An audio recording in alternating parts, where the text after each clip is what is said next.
ପ୍ରଥମ ମା ଟିକେ ହରିନାମ କରିବ। ହରେ କୃଷ୍ଣ କୃଷ୍ଣ କୃଷ୍ଣ ହରେ ହରେ, ହରେ ରାମ ରାମ ରାମ ହରେ। ହରିନାମ ଟିକେ କରିବ। ଦ୍ୱିତୀୟ ଟିକେ ହରଙ୍କର ନାମ ଧରିବ। ହର କହିଲେ ବୁଝିପାରୁଛନ୍ତି ତ? ମା ସମସ୍ତେ କହନ୍ତି ଭାଗ୍ୟରେ ଯାହା ନାହିଁ ତାକୁ କେହି ଦେଇପାରନ୍ତି ନାହିଁ, ଭୁଲ। ଦି ଜଣ ମା ଭାଗ୍ୟରେ ନଥିବା ଜିନିଷ ଦିଅନ୍ତି। ଗୋଟିଏ ହେଉଛନ୍ତି ମା ସାଧୁ, ଆଉ ଜଣେ ହେଉଛନ୍ତି ଶିବ ବୋଲାନନ୍ଦେ କବାର।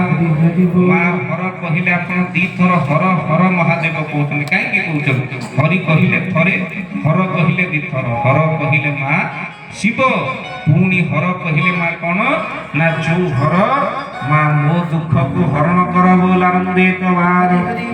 ଆଉ ତାପରେ ମା ଦ୍ୱିତୀୟ ଗଲା ହର, ତୃତୀୟ ହଉଛି ହନୁମାନ। ମା ଏବେ ମିନସନ୍ଦ ଯୁଗରେ ହନୁମାନ ଚାଳିଶା ଟିକେ ଆପଣ ପାଠ କରିବେ। ହନୁମାନଙ୍କ ମନ୍ଦିର ଟିକେ ଯାଆନ୍ତୁ, ରାଶି ତେଲ ଦୀପ ଜାଳନ୍ତୁ। ମା ଘରେ ଶନିବାର ମଙ୍ଗଳବାର ଚେଷ୍ଟା କରି ସୁନ୍ଦରକାଣ୍ଡ ଟିକେ ପଢନ୍ତୁ, ନହେଲେ ଶୁଣନ୍ତୁ। କାହିଁକି ନା ଆପଣମାନଙ୍କର ଶନିଙ୍କ ପ୍ରଭାବରୁ ରକ୍ଷା କରିବା ପାଇଁ କେବଳ ହନୁମାନଙ୍କ ଭଳି ଦେବତା କେହି ନାହାନ୍ତି। ଅତୁଲିତ ମନ ଧାମ ହେ ଶୈଳାପତି ଧନୁଜ ମନ କୃଷାମ ଜ୍ଞାନୀ ନାମ ଅଗ୍ରଗଣ୍ୟ। ଆପଣ ଜାଣିକି ଆନନ୍ଦିତ ହେବେ ମୋ ମା ମାନେ ବାବା ମାନେ, ଯିଏକି ପାଞ୍ଚଟା ଗାଈର ଯେତିକି ବଳ ଗୋଟିଏ ବଳଦର ସେତିକି ବଳ, ପାଞ୍ଚଟା ବଳଦର ଯେତିକି ବଳ ଗୋଟିଏ ଷଣ୍ଢର ସେତିକି ବଳ।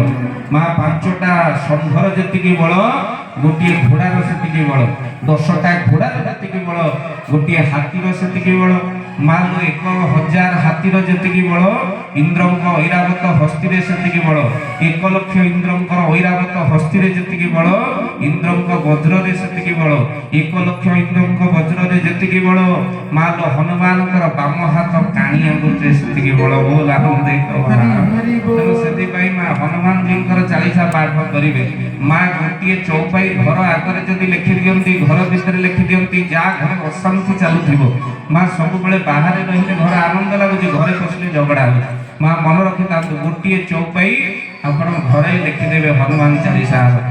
ସେ ଘରକୁ ହନୁମାନ ଜଗିକି ରହନ୍ତି। ମା ସେ ପଦ କଣ ମନେ ରଖିଥାନ୍ତୁ, କହିଲେ ସବ ସୁଖ ଲୟ ତୁମ୍ହାରି ଶରଣ, ଶ୍ରୀରାମ ଜୟ ରାମ ଜୟ ଜୟ ରାମ, ହେ ତୁମ ରକ୍ଷା କାହାକୁ ଡର ନାହିଁ, ଜୟ ହନୁମାନ। ହେ ସବ ସୁଖ ଲୟ ତୁମ୍ହାରି ଶରଣ, ଶ୍ରୀରାମ ଜୟ ରାମ ଜୟ ଜୟ ରାମ, ହେ ତୁମ ରକ୍ଷା କାହାକୁ ଡର ନାହିଁ,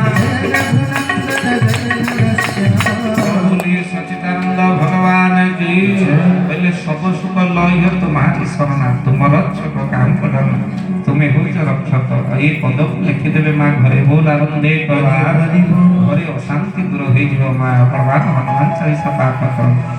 ମା ଇଏ ତୃତୀୟ ହଉଛନ୍ତି ହନୁମାନ। ଚତୁର୍ଥ ହରିଶ୍ଚନ୍ଦ୍ର।